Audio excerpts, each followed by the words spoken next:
Hello and welcome to the Comedian's Paradise. This is the podcast where we speak to absolutely amazing mavericks, Indiana Jones, the James Bonds, the Margot Robbies, the Johnny Depps. No, not Johnny Depps. That's a bad example. The Brad Pitts, the the Vin Diesels of the comedy world. Now today's guest is he puts the huff in Seymour Hoffman. He puts the jokes in the jokes.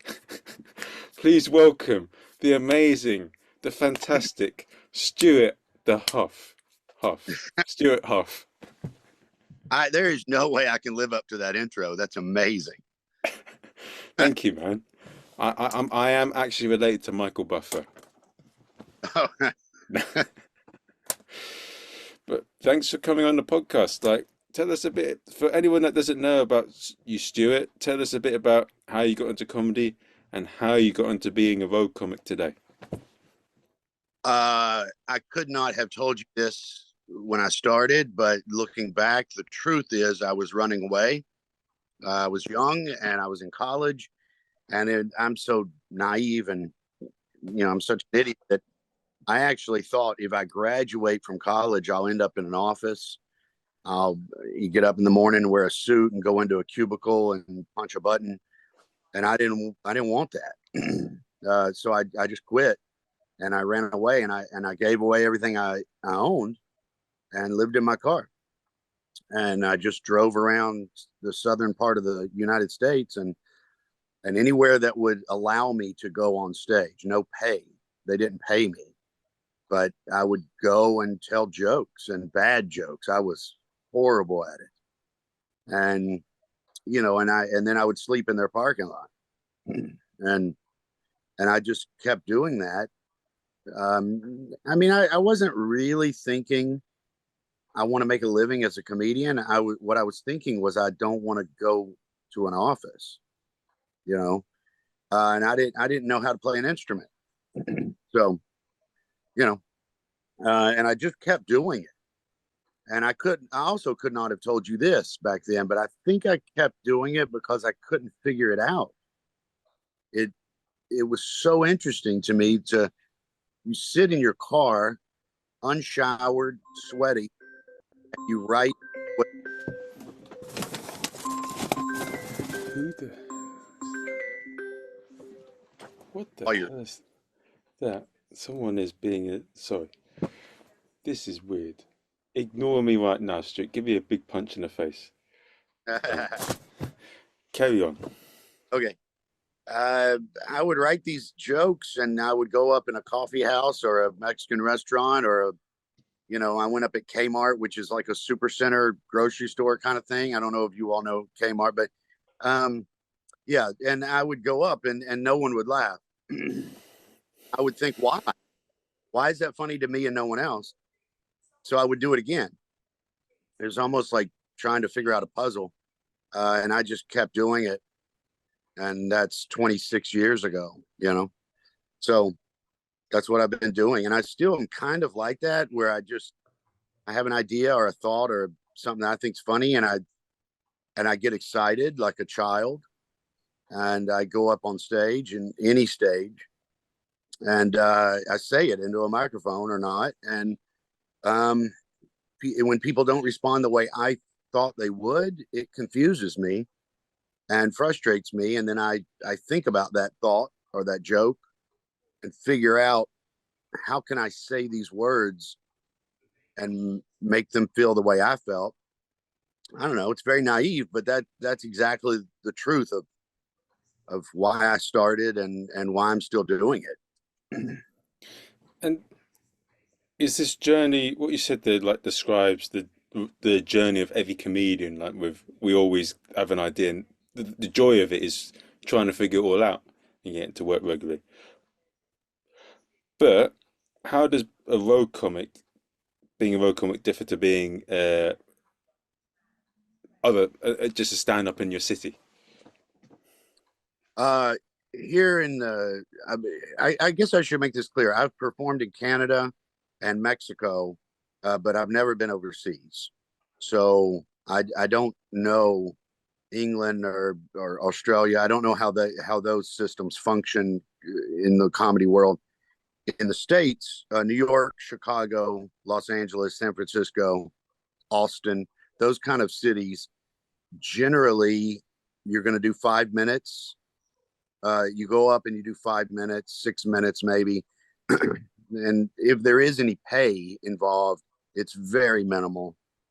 And you're trying to build a 5 minute set, a TV set, something that you could go on a talk show and do for 5 minutes. And I lived in Los Angeles for a little bit, and it didn't take me long to figure out it's not me. I liked the city actually, but I didn't like the comedy. Okay. And what I like doing is I like driving to different places. Usually, of course, when you're doing comedy in the city you live in, you kind of know generally everybody that's in the scene. At least you know their face. You've been on shows with them before. You know which venues are doing comedy, what time. You kind of know what they're like. Maybe you've done a show there before, that type of thing. It's all familiar. Road comedy is someone sends you a message and says, "Do you want to come to Paducah, Kentucky and do a show?" And you say yes or no.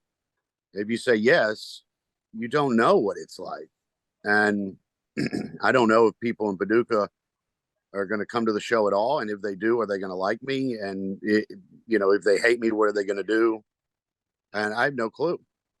And plus, you get to do more than 5 minutes. I like long comedy. I usually write in hour-long kind of fringe festival type of style, long narratives that are moving. They're going somewhere. Each piece connects to another piece kind of thing. There's a theme to the whole deal. You can't do that in 5 minutes. So when I was living in Los Angeles, I thought, nah, this isn't what I like. So I left, and ever since that was 10 or 12 years ago that I left, and I'm much happier.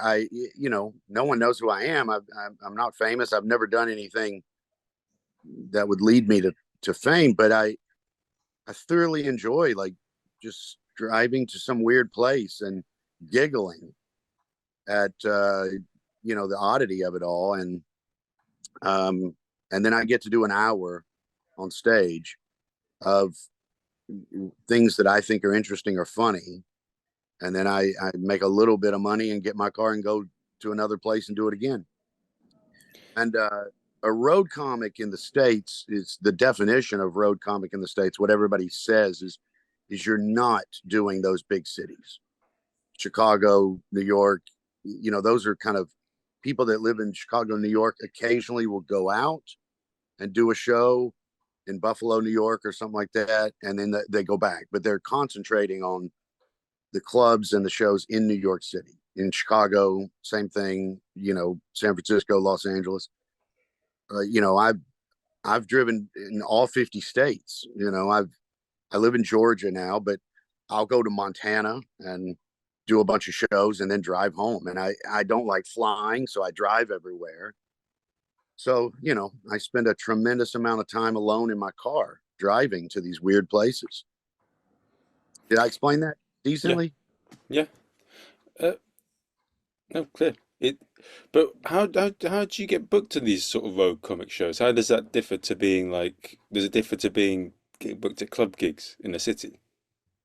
Yes, at least in the States. In the clubs now, most of them are, I mean, it's capitalism. They need to sell the tickets. So, you have a club with 400 seats in it. They need to sell 300 tickets to pay the bills and to make the owner rich. So, they're looking for someone that can sell the tickets. Anybody, someone that's famous on TikTok, someone, Johnny Depp, if he wants to, whatever. They're looking for someone that can sell the room out. I can't sell the room out. So, road comedy is it's in the basement of a restaurant, it's in a laundromat, it's in a bar, it's in the corner. It's not a club, it's not a comedy club. People, in other words, it's a bowling alley. There's 300 people bowling. And then there's this little room off to the side that they're going to have a comedy show in. So they pay someone $200 and you go in that little room. They're not dependent upon you to bring the crowd. The crowd's already there. I mean, of course, they hope that it's you're going to bring people, sure, but it's a little bit different. And the way I did it anyway is it's like rolling a giant rock up a hill. It's very hard to get it going, but once you reach the top, then it kind of starts rolling itself on the way down because most of my work comes from people that I worked with 10 years ago or 8 years ago, or someone knows me from somebody. I've been doing it so long that I know a lot of people, and they'll message me and say, "Hey, I'm doing this gig in Idaho now. We work together in Ohio. Do you want to come up to Idaho?" And I'll say, "Sure, yeah." So it's more word of mouth now. But at the start, my God, it must have been hard.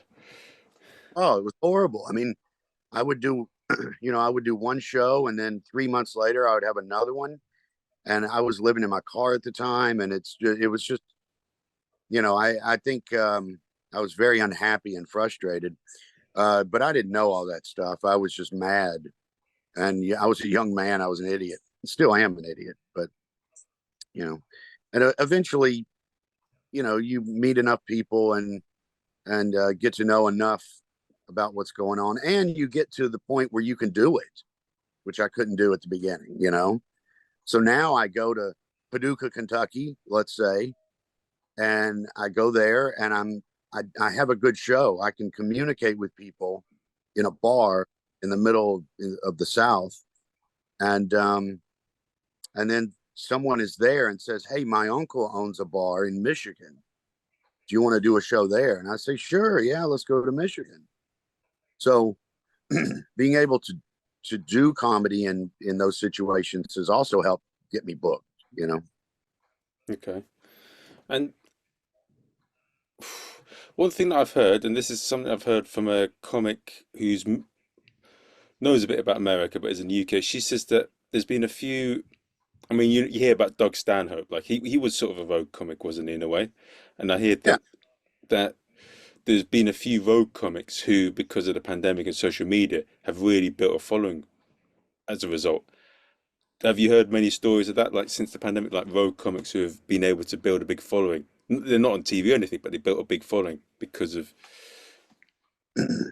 Maybe I'm trying to think. I mean, Doug Stanhope is kind of an odd example because he was on TV early on, and then he started doing what he wanted to do comedically, on Okay, stage, and he did build a following, just going around the country doing shows that weren't in clubs.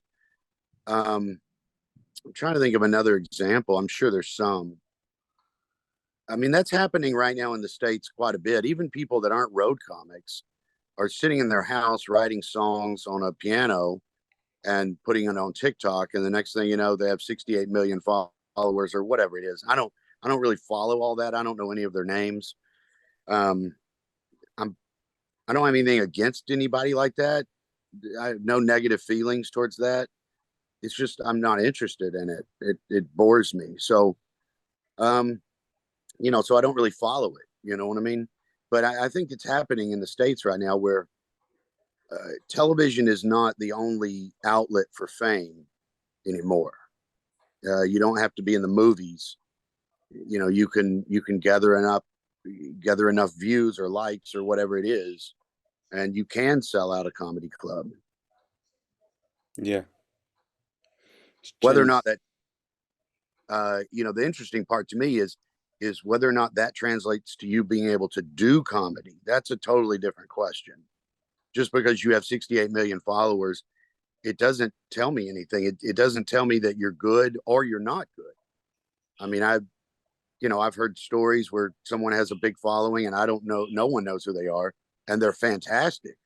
And I've also heard stories where someone has a huge following and they have no clue what they're doing. They can do 5 minutes of comedy, and then after that, people paid to see an hour long show. They have, you know, that's all they had was one clip that went viral. Yeah, that's the danger, isn't it? But with road comedy as well, it being so unpredictable, and like you said that you don't even know what the gig's going to be like or where it's going to be like. Do you get a bit of an awareness of what different parts of the country are like in America because of all the years you've been a road comic? And what skills does it give you as a comedian that you wouldn't get if you were based in a big city like New York or LA or even Austin? I, I think that's a great question. Um, I think what it's done is taught me that everything I thought before I started was wrong, uh, and worse. Yeah, it's worse than what people think. The stereotype, like the stereotype about the South in the States is racist and sexist and homophobic and all those type of negative, kind of, um, things. That's correct. That's absolutely correct. You can find that all over the South, all over. I perform in front of that on a regular basis. It's also true in California. I've done shows in California and heard the most racist things, homophobia. It's Oregon, Washington State, South Dakota, North Dakota, Arizona, New Mexico, Michigan, Baltimore. Oh, the truth is the sexism and the hate and the homophobia and the race, it's all over the country. It's not everybody. There are pockets in even tiny little towns, you know. I mean, I pulled into a town in Arkansas with a KKK billboard up saying the KKK welcomes you to our town.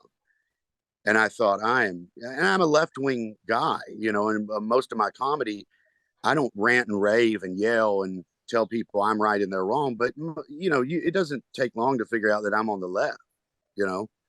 Um, and I thought, oh, the Klan has a billboard welcoming me to their town. This show's not going to go well. And I got there, and there was like 10 people, 12 people, something like that came to the show, and they loved it. And we were all talking. We all hung out after the show, had some drinks, and all of them were telling me, like, I want to move, but I have a good job, and this town is so racist, and I just want to leave. And so the people that say the South is just a bunch of racists, they're wrong. There are a million people in the South that aren't that. And the people that say California is open minded, they're wrong. There are plenty of people in California that are racist and homophobic and sexist and all that. So what I've learned over 26 years is it's worse than I thought and it's better than I thought. Does that make any sense? Basically, your misconceptions of different cities are wrong. Your perceptions of what different cities or different parts of America like are completely wrong. Yes, yes.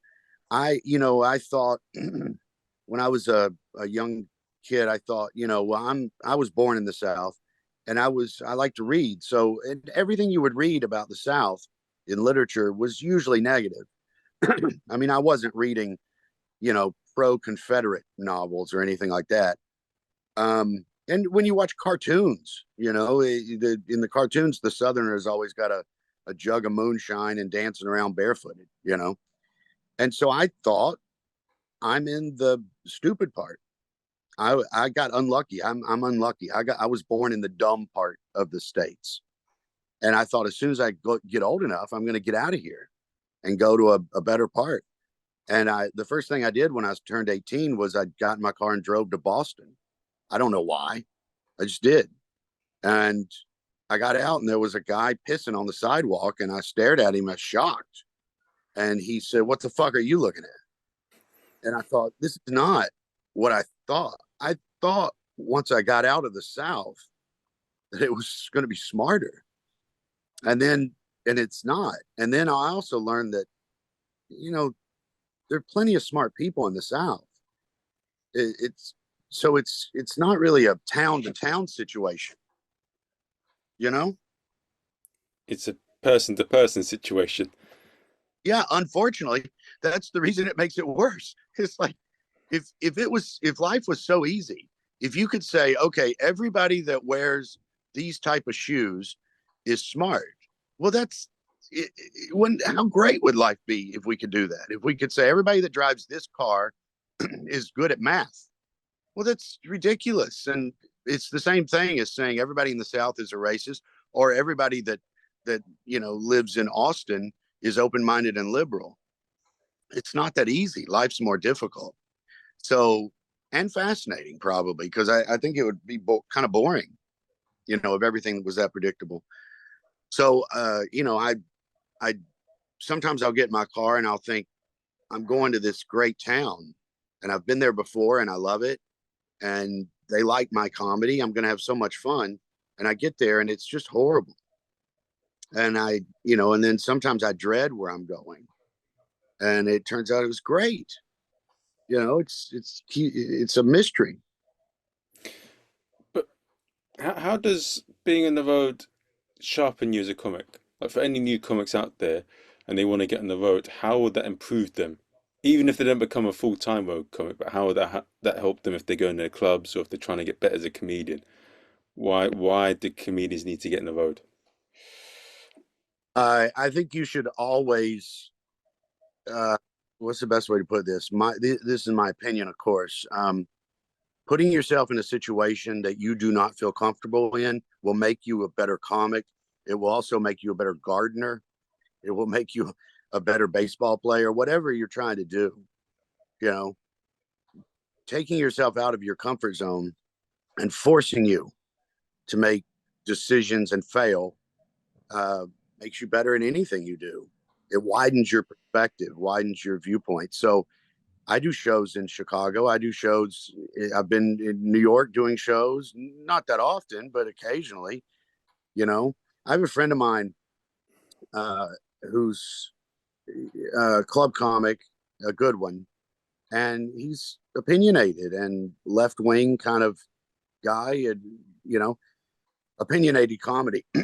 And he was offered a cruise ship gig, and he called me and we laughed about it. And he said, "Can you imagine me on a cruise ship?" And I was like, "No, I can't.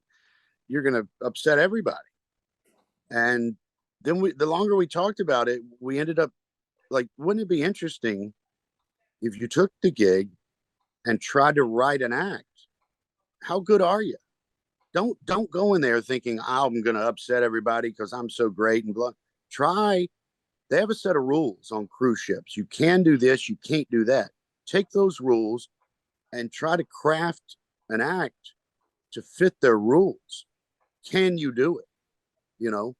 And he did it, and he took the gig, and he worked on it, and I think he's on a cruise right now. Actually, he enjoyed the challenge of, here's a bunch of restrictions that are going to handcuff you now, make you be successful under these conditions. I don't want to live that way. I like the freedom, but occasionally I'll tell you another story. I walked into this. There's a theater. They had a show in a theater. I think it was in Illinois somewhere. I don't remember the town. Anyway, when I got there, they said no cussing, and I'm used to working bars.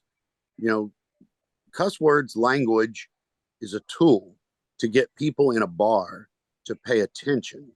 You know, So they didn't tell me this when they booked me. I showed up and walked in the thing, and they said no cussing.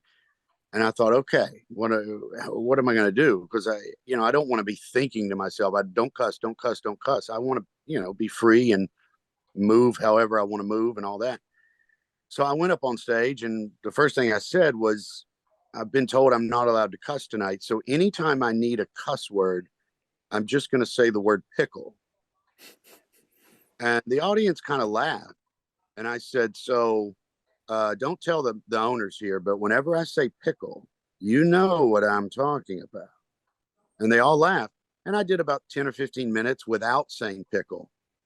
But then when I said it, boom, the audience loved it because it was like I'm cussing, but I'm not. We had such a good time with it, playing around with that. And I did some piece of material that someone didn't agree with, and someone yelled, they heckled me, and they said, "Pickle you," and we all laughed at it. And I had a good time, and I learned a lesson. I learned how to maneuver, and I made decisions that turned out to work that night. I've made thousands of decisions that didn't work, but that one did work. And it was because someone, 20 minutes before I went on stage, someone grabbed me and said, "New rule," you know. So I that's would be my opinion on, like, if someone says, "Hey, do you want to go to the middle of nowhere and do a show in a basement of a punk bar?" Yes, is the answer to that question. Yes, go see what happens. Learn something. You know. Basically do each and yeah. So don't that's a common thing. Yeah, I think thing that all yeah that's I see that a lot of in comedy. Yeah, we get too comfortable and then we don't evolve as a comic. Like we do the same material again and again, and we don't. I think this is something that you said. There's a comedian I interviewed on a podcast called Mr. C, and he said to treat comedy like it's your lifelong partner and keep it fresh in terms of Hmm. like always because if you don't treat it it's a great thing that we do as comedians. You don't make it fun and exciting, challenge yourself, push yourself, doing something uncomfortable. You're going to get bored of it. Then when you deliver the jokes, you're going to be bored of it, dead behind the eyes. And then you're not going to be funny anymore. People will stop booking you, or you will leave comedy. That's what he said. Hmm. I like that. That's I never thought about it in exactly that way. Treat it like it's your lifelong partner. Um, yeah, the knock on or the stereotype on I don't know what you call them, New York, San Francisco, big city comedians, is they never leave and they only do jokes that big city people understand. And especially in, like, just taking politics, if you're in a liberal area and all you have to do to get approval is to hate the right person in politically. So the joke doesn't even really have to be that funny. It just has to be against the right person. To me, it's interesting, and it's a good test to go to somewhere where they don't agree with you. Now tell the joke. If it's funny, they'll laugh. Reluctantly. They Ah, won't. They're not going to be happy about it. But if you do it the right way, they'll still laugh if it's a joke. You can't stop a laugh. So and vice versa. If you're a small town kind of, and that's all is small towns, that's it. Go to the big city, tell your joke. A joke's funny or not. So mixing it up, you learn how to communicate, which is what comedy is communication. So I have this joke about this thing, and people in big cities love it. And then I went to a small city and they hated it. Okay, well, try to figure out how to communicate it differently. Say the same thing, use different words. What happened? What was the miscommunication? Try to figure it out. Sometimes you can figure it out, sometimes you can't, but trying is going to make you better. that's true. Yeah. How has it been when you've said, well, was that in the KKK gig where you did that sort of thing? No, it wasn't that. But what's an Yeah. example where you've had that where you've said jokes that they're like, I don't believe this shit, yo dog, but then they go on your side. I'll give you an example. COVID. Um, I don't know about how it was in London, but in COVID kicked up this whole hatred of science going on, especially in the right wing areas. And there's been an undercurrent of in the states of hatred of anybody who is you know learned. So and I wanted to push back on it. So I started writing jokes, pro science kind of jokes. And I was struggling and they weren't working in the smaller towns. In the bigger towns, they went great because they agreed with me. So the laughter came easier. And I was puzzling over how am I going to deliver the same message to a crowd that does not agree with me. So I had a joke, and I ended up changing a word, one word, and it made the joke work. The joke now, the way the joke goes is you can't hate science and love NASCAR. Uh, NASCAR without science is called running. So, and what made the joke work was I picked NASCAR instead of flight or automobiles or something like that. Um, NASCAR is what they love.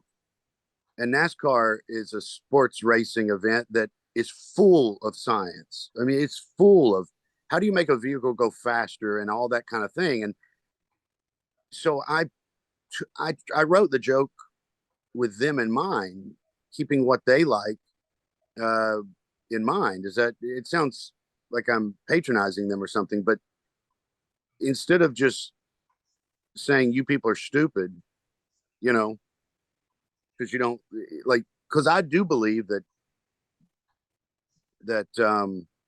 they love science. They use science every single day. Does that does that make any sense? The last bit didn't, but go on.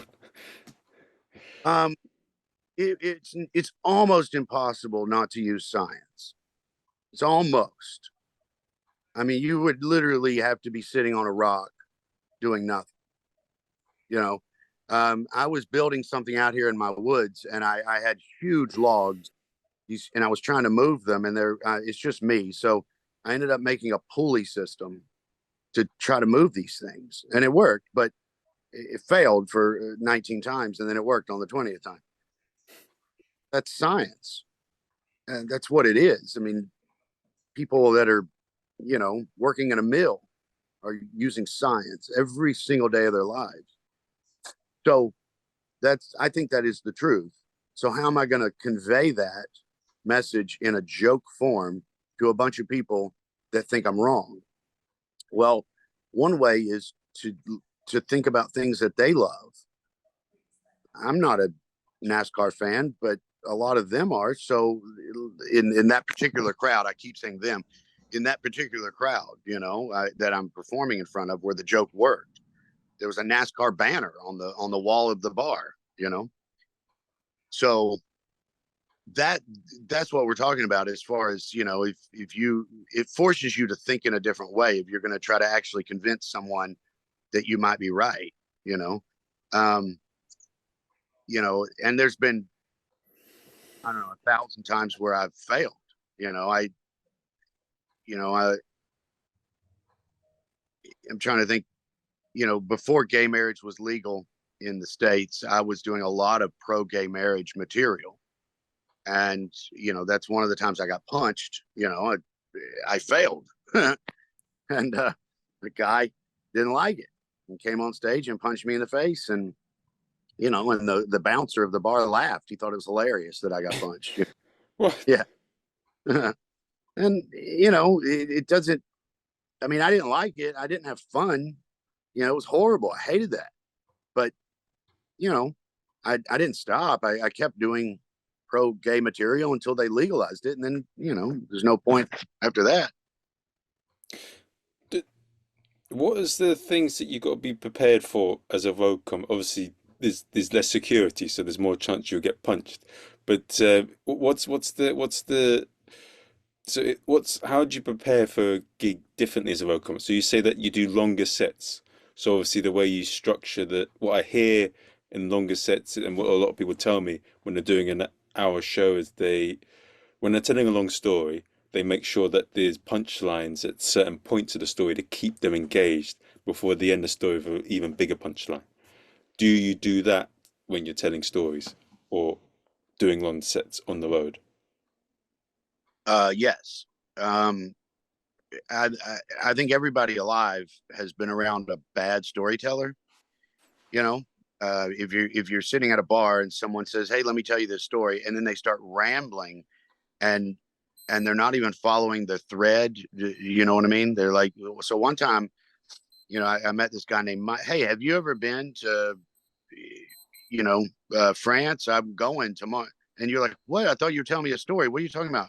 You know, so you learn how to focus a crowd. You learn how to use your body. When I started comedy, I very still, standing at the microphone, not moving.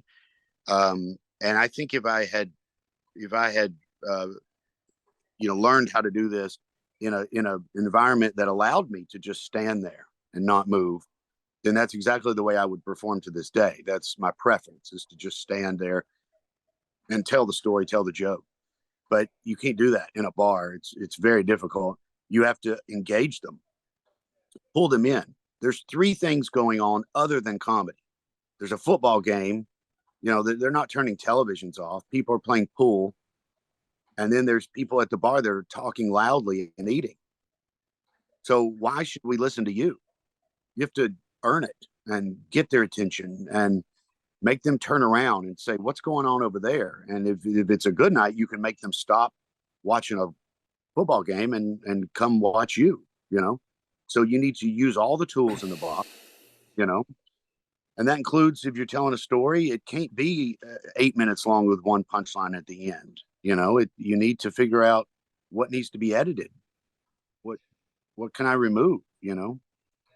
I think that's the reason. One of the reasons I really like it is it forces you, and most of the stuff I don't want to do. It forces you to, use the tools. Hmm. And what do you do to engage a crowd? Do you talk to them? Yeah, how do you engage a crowd that's completely not engaged with you in these bar shows? How do you get them on side and then you tell your jokes? I think I think, meaning I don't know, but I think um, it depends on your personality. Because I tried so many things that failed, so many. Uh, I would go up 10, 12 years ago. I would walk up on stage in a bar, and maybe there's 5 people sitting in front of me to watch the show. And there's 30 at the bar watching a game on the television. They don't want to watch the comedy show, they're watching the game. And I would walk on stage and say, hey, you guys over there, come on over. We're going to do blah, blah. Never worked for me, never worked. And I've seen other people do that, and it works for them. So I don't know what's the difference between them and me. And I tried all kinds of things. What I do now, what I have found that works the best for me, is I focus on those 5 people, and I try to perform like there's 150, not 5. And I want to make it, in my mind, it's those people at the bar don't exist. They're not there. They're the people watching the game on the television. I don't care about those people. They made a choice to do something else. That's perfectly fine. You know, I hope they have fun, but I've got 5 people in front of me, and we're going to have a good show, and I'm going to tell some jokes that I wrote that I really like. So I focus on them. And sometimes what happens is those 5 start laughing, and a couple of people at the bar will turn around and look and see what's going on and see that it looks like, hey, this guy's kind of funny. So then they'll end up kind of wandering over and just checking it out, see what's going on. That, after trial and error, that's what works best for me, is just focus on the people that do want to see the show, try to make it the best I can, and then that should attract us. Okay. Okay. So it's a bit like busking or street Very, performing. very much. Yeah. And busking, the people that I've seen that are real good at it, they're not all the same. You know, they have different approaches, different tools. I think, again, I don't know, but I think it's based on your personality. What what is it about you as an individual that is going to turn this just slightly to your benefit? And um, some personalities get big and boisterous, it's disgusting and it's not inviting. And other people can get big and boisterous, and it is inviting. And I don't know why, but that is the truth. And so at the end of the day, when all this is said and done, this is one tiny example that we're discussing right now, but we're getting to, I think my favorite thing about comedy, and it's going to sound really like I'm healthier than I am, but it, you figure yourself out. If you're going to try to actually um, put yourself in positions that you don't feel comfortable in, and then try to succeed and all that. Oh, if you're going to go through all that stuff, if you're not going to be like I dreaded in an office punching a button, it's going to force you to admit things to yourself that you're not happy about and you wish were different, but you're going to have to accept them. And then it's going to force you to be proud of things that I didn't know that I was good at this or that, but I seem to be, you know, and you end up learning about yourself for good or bad. I think that's my favorite thing about comedy is I know that sounds like really, Buddha and healthy and all that stuff, but I've been doing it so long, you recognize patterns, you know, I think that's my favorite thing about it. Hmm. Yeah, but that's one of the things that makes. What's your thoughts on like your weaknesses are your strengths on stage? Because I heard that from a comic. They said that. I think here's my thoughts. Like movement, like using your body, physical body is, we already brought that up once. I'm not a physical person as far as dance. You know, I'm just not a physical person. I'm a sit. I observe and I sit and watch. When I started doing bar after bar after bar, it became pretty evident that I was going to have to figure out a way to get their attention and hold their attention. And I'm not, because uh, I'm not what they, it sounds like I'm judging everyone here. And I guess I am, but um, I'm not what they wanted. 9 times out of 10, the crowd I'm in front of, they don't agree with me politically, religiously. They don't agree with me. So I don't have that tool. That tool to get and hold their attention is that I hate the same people that they do, or I have the same religious beliefs. That tool's gone for me. So I'm going to have to search for others. So physicality is one, but I don't like it. But I at some point I was in Los Angeles. I was living in Los Angeles, and they had a show there that was at a hostel.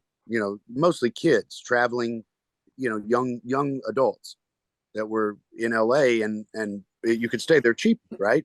Everybody knows hostels. And they would start the show every week. They would start it by saying, "Who here speaks English?" Minimum one table. Maximum one table. Very few times was there any significant amount of people that were speaking fluent English. Okay, I mean they would pick up some words.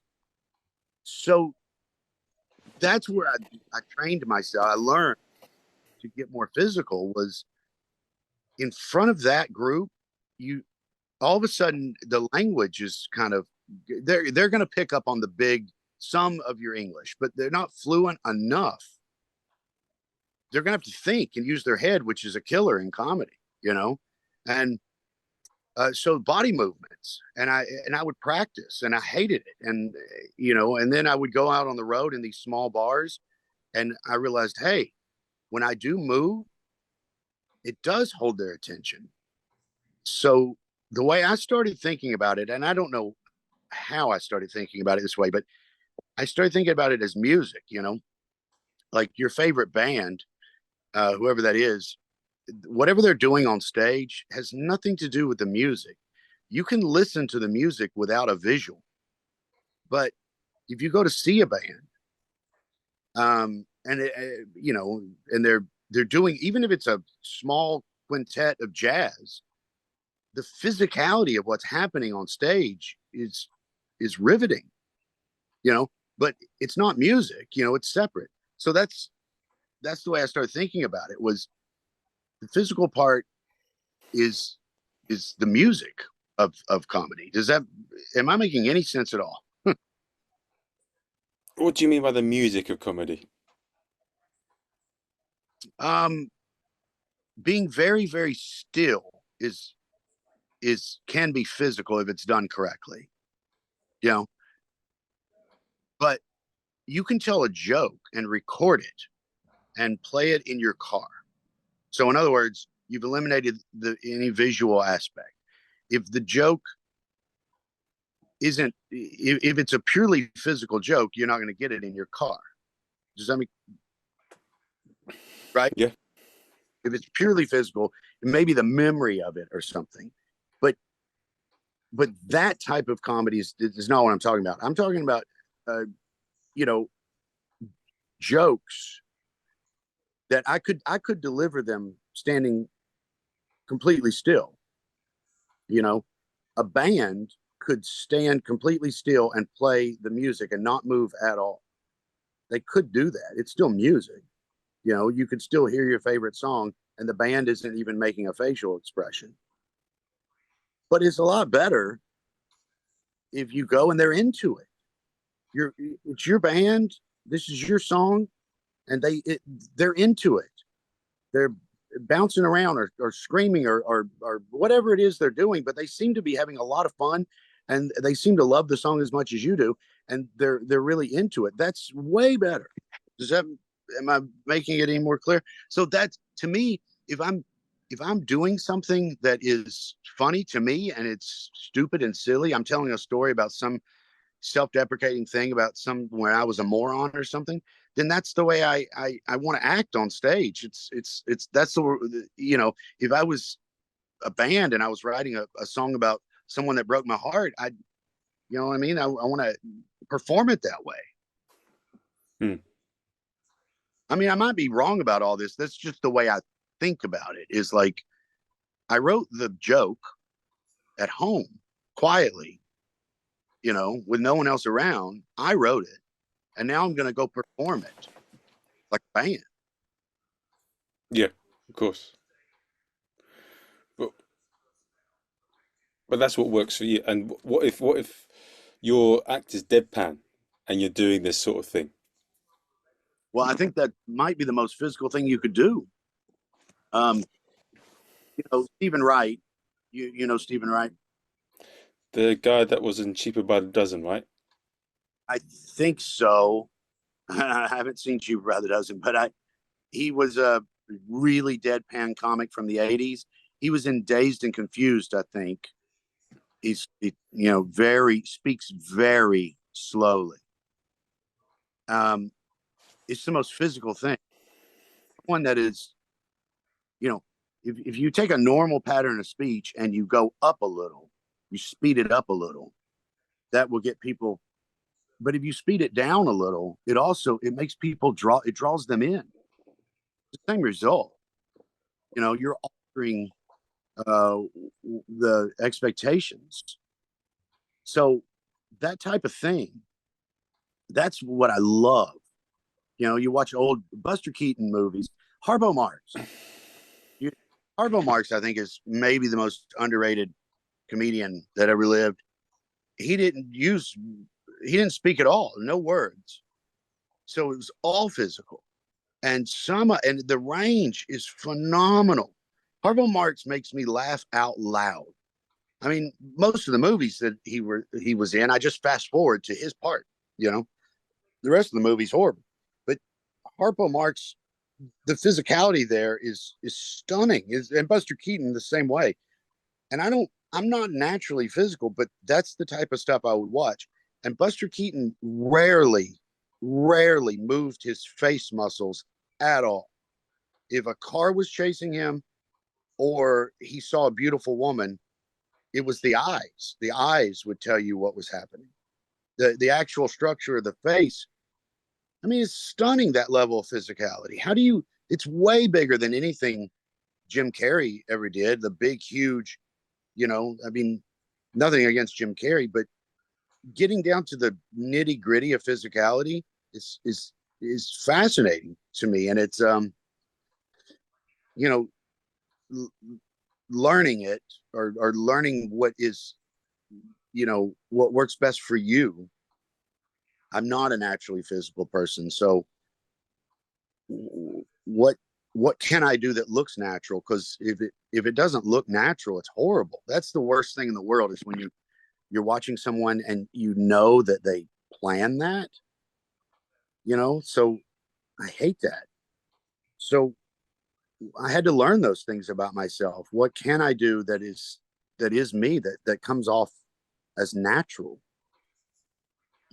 I don't even remember the question you asked, but we kind of we I think we got the most of it. Now, for with being a road comic, what have been the most funny, scary moments that you witnessed recently? Because I'll tell you the mad moment I had recently. So I work in the coffee shop in the morning, and I work with a colleague in a train station, and these two Somalian guys came in with they had already like a bottle of Bacardi in one hand, and they went to go and steal a can of beer, both of them. And so me and this girl that we chased up after them up the platform on the stairs, and they stood it there. And one of them, the girl chased after them quicker than I did. I stood beside her, but she said, give it back." And one of the guys who was Somalian, got the bottle and was threatening. I said, "Yo, I'm gonna go and bottle you. Is this worth your life?" And she said, "Do it then." He didn't, and he walked off.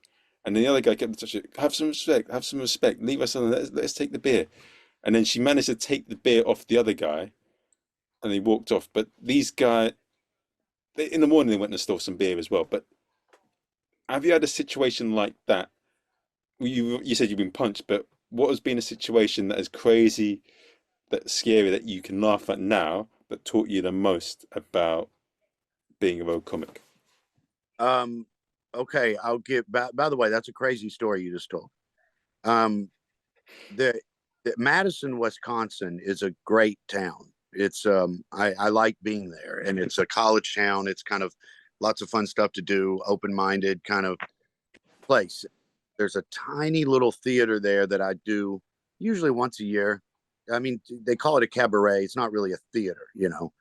Uh, and so I did that on like a Friday night and it was fun. And someone said to me before, like a month before I left for that trip, uh, someone messaged me and said, "I'm booking a thing in the town next to Madison on Saturday night. Do you want to do it?" I said, "Sure."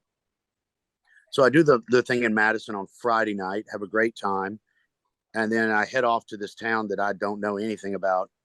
Um, and my GPS is leading me into a neighborhood, not a good one. And I thought, there's no businesses. This is supposed to be a bar that I'm headed to. So, and then I find in this neighborhood a collection of homes. There's a trailer, and there's like 50 people just in the yard drinking.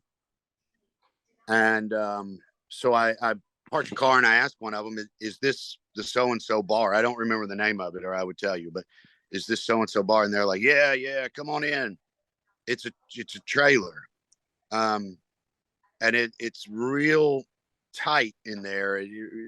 Not a lot of room, no chairs. There's a bar in it, but that the bar's so big it pretty much takes up the whole space. I'm in a corner. They have me doing the show. There's no stage. There's no microphone, and I'm in a corner, and everybody's staring at me standing. Well, and there is no. This is important. I think this didn't occur to me when I started, but there was no barrier because there is no stage. There's no. So there's maybe 5 feet from me to the first person that's standing watching. Pretty. And then I began doing my show, and it's clearly this ain't gonna go well. I mean, they don't like this from the word go. They're not happy. A guy at the bar that I can almost touch. That's how close it is. My right, I can touch the back of the person sitting on a bar stool. Okay, right in front of me. If I stretch my hand they keep coming closer and closer to me, the worse the show got. They're not leaving. They're like starting to move towards me. And it got to the point where I had to put my hand out to kind of press on this person's chest, kind of like, don't move any closer kind of thing. Um, some guy at the bar starts going, fuck you, fuck you. There's no laughter. I don't say anything to him. I ignore him. I keep going. And whoever his partner, whoever this person was that was with him, she said, just calm down, like to him, because he keeps repeating it. Fuck you, fuck you. And she says, calm down, calm down. And I'm still telling jokes. No one was laughing before he started yelling, fuck you. They're not laughing now. And, but everybody's kind of watching them. But she says, he'll be done in a minute. And he says, he's going to stop now or he's not going to leave tonight. So then she goes, don't cause any trouble. Don't cause any trouble. You know, we're already in trouble. And then he stands up and goes, fuck you to me. And then looks at her and goes, and fuck you. And then he leaves. So then I think, okay, maybe, I mean, this isn't going to go well, but this is going to go better if he's gone, you know? And at this point in my head, I'm just thinking, I hate this. I don't feel comfortable. I feel threatened. I don't like this whole, nothing about this is enjoyable to me. But I want to finish. Like I'm going to do the amount of time I'm supposed to do, get my money and get out of here, So 10 minutes later, he comes back in, it's pretty clear. I didn't see the gun, but he has, it's pretty clear. He's being blah, blah, blah, yelling and screaming and blah. So then some buddies of his, get him out. And it's a big, huge to do. At that point, I just went, good night. And walked away and just left walked out of the building, walked to my car, sat down in my car, and then realized I didn't get my money. Like if I want my money, I'm gonna have to go back in to this mess and get my money. So I get out of my car to go back in, and I'm walking down the street, and I realize something's going on outside of the trailer. There's a lot of people outside. They were real drunk before the show started. Now they're like trashed. And there seems to be a commotion happening. I don't know what is going on, but I'm leaving. So I just got in my car and drove away. What was the key lesson you took from that you want to share to the comedians? Always find the exits. About halfway through that show, it occurred to me, I've got about 50 or 60 people crammed into this tiny little space. None of them are happy. They're all mad. The guy that was yelling at the bar was clearly violent, but no one in there liked him. It's a feeling of like I'm a trapped, animal, and they're about to get me. I realized in order to get out of here, I have to go through them. Like I have to make my way through this group of people, because the exit where I came in, or the entrance where I came in, was on the other side of them. And at some point, I turned to my right and realized behind the ice machine, there's a door that said it's behind me. So now whenever I walk into a situation and I realize I don't know about this place, I always figure out where the exits are before the show starts.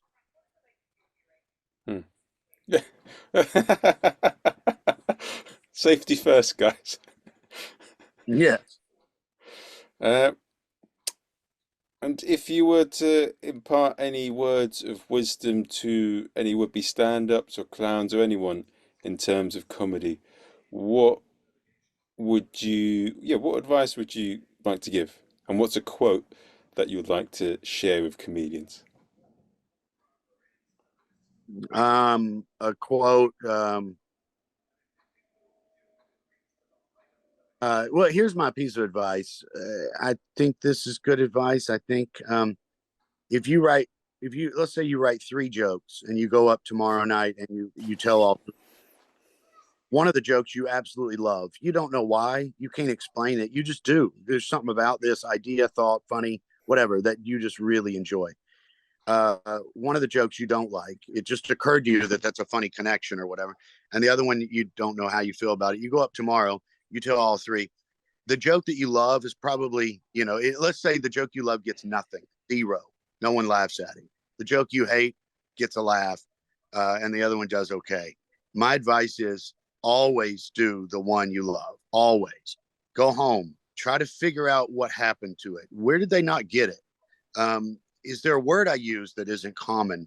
Can I restructure the joke? Can I move it around in the set? Can tinker with it like a obsessive little, like you're trying to, figure out a puzzle. What happened? What went wrong? The one that you love that you can't even explain why you loved it. That's you. That's your personality. If you do that repeatedly over and over in years down the line, you will be a completely unique comedian. No one will be able to say, they're kind of like so and so.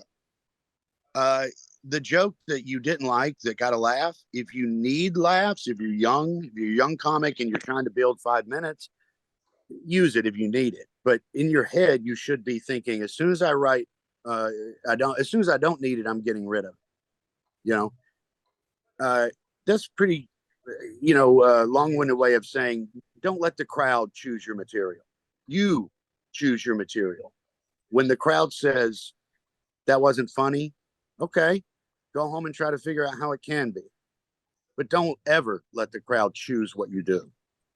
I think that's my favorite piece of advice, because in the long run, you're going to be you if you make that choice. Okay.